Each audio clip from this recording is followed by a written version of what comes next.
this episode, we're going to talk about HR and change management. I know a few HR professionals who are passionate about this, but why? And why does that passion matter? What is that passion about? That's coming up now. Hi there, I'm Andrea Adams, the host of HR Shop Talk. On the show, you get expert insight into HR. I encourage you to subscribe to the show or the podcast to keep learning from my guests. Today, my guest is Melanie Peacock. Melanie is an HR professor, an HR consultant, a keynote speaker, and recently she's become a fellow with CPHR Alberta. I'm excited to have her. Hi, Melanie. How are you? Hi, Andrea. I'm great, thanks. Excited to be here. Thank you for today. Yeah, thank you for coming on. And if it's even half as good as the last one, it'll be amazing. Okay. So we're going to talk about change management though now. So can you talk in a general sense about HR's role in change management? So first of all, this is the time where we should actually be able to hear it. It should be palpable. The collective eye rolling of the audience, like, what? We're going to talk about change management? Like, really? Aren't there enough books out there about it? Aren't there enough podcasts? Aren't there enough like little articles I can read? Like, wow, we never change talking about change. Oh, yes. Yay. Let's get that elephant in the room out there. Or as I like to say, the peacock in the room. It's out there. It's spreading its feathers. We're proud. Spoiler alert. This is why we need to talk about it. So please don't turn off the channel. As HR professionals, when it comes to change management, we are given lots of responsibility. We're held accountable for many, many parts of change management, and we are given zero authority. This is the difference. This is why when you pick up all these change management textbooks and they say, do this, and you read that and go, that's nice, but I can't do that. I'm not a leader, at least not in title. Not with the capital L. You are a leader, by the way, small L leadership, but that kind of leadership, particularly during times of change management, require a very distinct and differentiated strategy and different competencies and resources. That's why we need to have this conversation. So we have no authority over the elements of change management. So then what are we supposed to do? We are supposed to guide, influence, convince, impact. Notice I'm choosing these words very carefully, and they are powerful words. And let me tell you, when done correctly, HR professionals will do all of this and more. We will be really able to help fulfill an organization and people's potential during times of change. We're also helping keeping the calm. Mm-hmm. We're also helping create the storm. Boy, what a paradox. I could chat more about that. But with all of those things, that's what will make change successful. That impact, that influence, the guiding, the small L leadership that we do, it's just amazing to me and so powerful. Mm-hmm. Okay, so I have a couple questions arising out of that. The first one is, we have to talk about that paradox of, creating calm and creating the storm. Okay, so tell me about that. Okay, so I'm going to reverse it if I may. I'm going to talk about creating the storm first. So for change to effectively happen, we have to increase dissatisfaction with the status quo. What? Did she just say we have to increase dissatisfaction? We have to make people unhappy? And now you'll see why I'm in HR, not marketing. That would be quite the campaign, right? Making people unhappy since 1971. Yay! Sign me up. But we need to. This is creating the storm. We need to show people palpably in non-threatening, non-harsh or hostile ways why the current situation is no longer valid or realistic or can continue. That's increasing dissatisfaction with the status quo. And in doing that, we're creating a storm. The other part of creating the storm is we have to listen to people's concerns.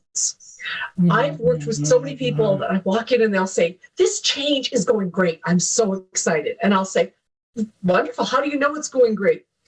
Nobody's complaining. I'm hearing nothing. And I'm like, egads, that is the kiss of death. If you're hearing nothing, it doesn't mean it's going well. In fact, getting that negative feedback, getting those concerns, getting those points of resistance out into the open is part of creating the storm.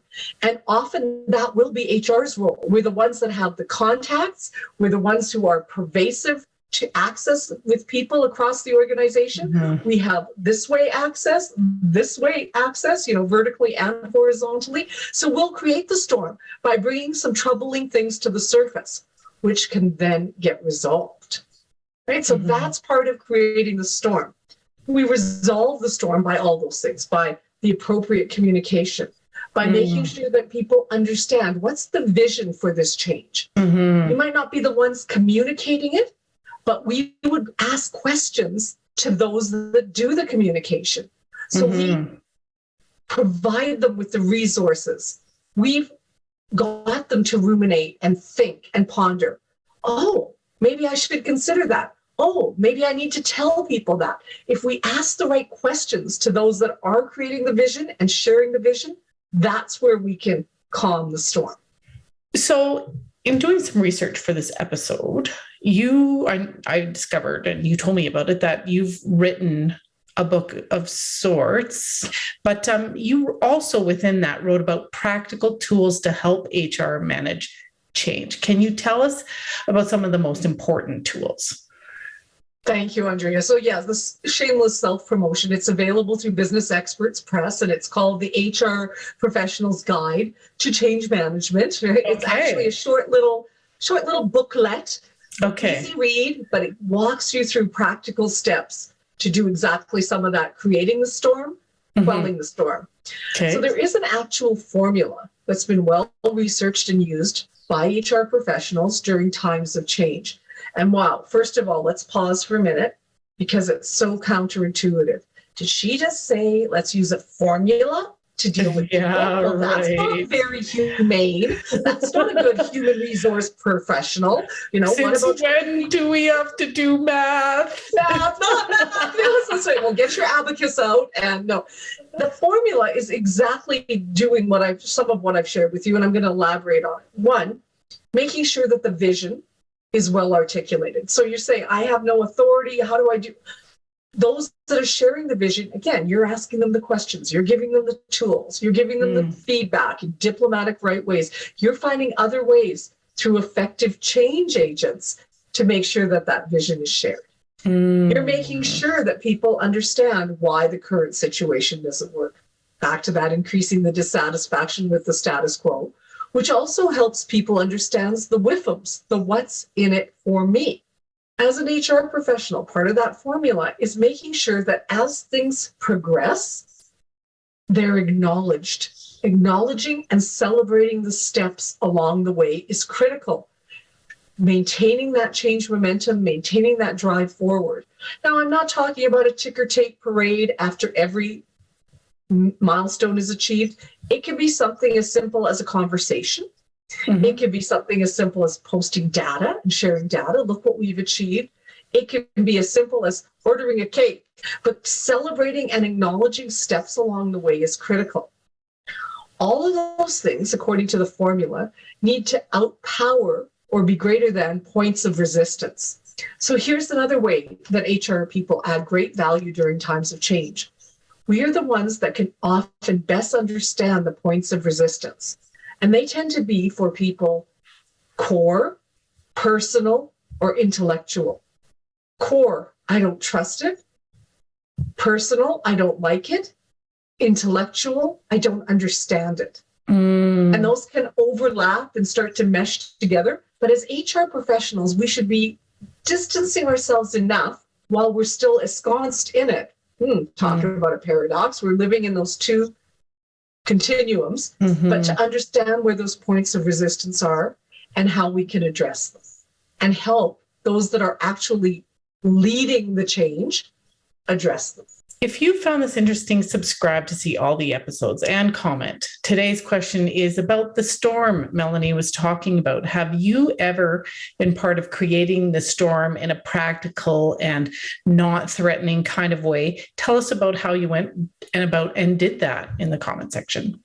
So I wanted to just dwell on those qualities you were talking about with respect to resistance, that it's core, personal, and intellectual. Like, I feel like I've read a few change management books and I've never seen it laid out that way, but it makes so much sense. So how do we deal with those things? How do you incorporate that?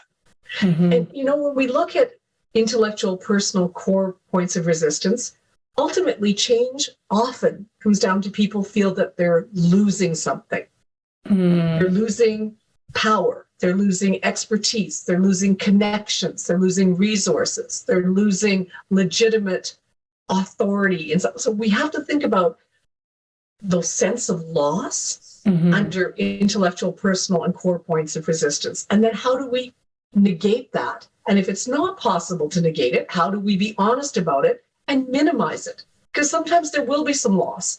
But I'll argue and I'll put forth, and this is great for people listening in to ruminate on, what are people gaining? And why can we not spend a little bit of time on that? Let's think about the outcome, the positives, but let's not ignore the potential losses. So here's something else that's going to be a little bit, I hope people go, did she just say that? We should spend time during change management talking about what people will lose. Whoa, wait a second. Now that's not, no, we don't do that. We talk about everything that's great and what's going to happen and how wonderful it's going to be. Sure. And what that does, I like to call that cheerleading. What that does is it makes us seem out of it. It makes us seem insincere.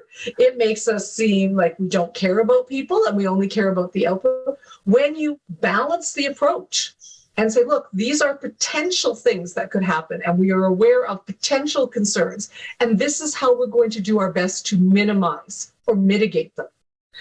And we can't be aware of everything, and this is how we're creating communication channels so you can share other concerns or points of resistance with us. Yeah, I love the idea. Doesn't happen very often, does it? No, it does not. And I love the idea of those conversations, it just, can you imagine the reaction you'd get if you'd like, what are you losing out of this? Mine's exploding. Yeah, it's like, wow, wait a second, somebody actually cares about what I have to think about this. And, I never even thought about that. Some people say that. Why do you want people to think about that? They might not have they've thought about it. On some level, they've thought about it. They've thought about it. No, even if they don't know. And it's better to illuminate it, elevate it, bring it to the surface, deal with it head on, and be truthful about it. Here's something that seems so simple, but wow, I've experienced this many times with environments I've worked in. You're going to lose your office space. Even if we're moving to what you think, who cares? You move to another office. People go crazy over that kind of stuff. So address it. Be honest. Be forthright. When you're empathetic and honest during times of change, and you encourage, again, this is what HR professionals can do. Encourage those leading and guiding the change to do those and to answer those tough questions. It makes for things rolling out so much smoother.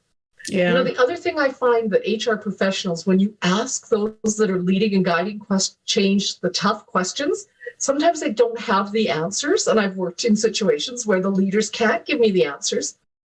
But then what happens is they'll often go, wow, I don't know, or I haven't thought about that, or I'm not sure. They'll go, maybe now's not the right time for the change. Or maybe we need to do it in a phased way. They come to the realization almost themselves through the right impact, influence, guidance, right? Those tools that an HR professional uses. I don't know where I saw this, but I know it comes from you. Is that you said somewhere along the lines, either in your booklet or when we were talking, that we need to consider our own reaction to change.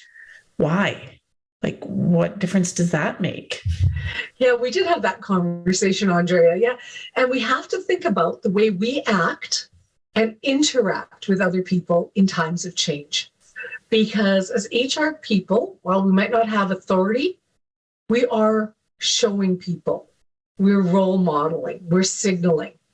And if we're saying, this is really important, and you've got your arms crossed and you're twitching and you're rolling your eyes, if you can't think about and you don't have that self-awareness of how you're coming across to other people and the influence you're having during times of change, you're doing the process a great detriment. The other thing too is it's important to understand, and it's an evolving process. I'm going to be the last person to say I'm great at this. I'm still learning. I'm still evolving, which is great, lifelong learning. Right. But, to react when people give you not so good news or they give you points of resistance, to not go, are you kidding me? Are you, you have to be, okay, let me pause. Let me listen to what they're saying. How I'm acting and interacting with them is going to set the grounds for this ongoing illumination of points of resistance. But here's the rub, not just now, but going forward. If HR professionals come across as disingenuous, as uninformed, as unempathetic during a point of change, going forward, they'll be of little value to an organization. The employees and the leaders will remember how you were during that change process and that transition.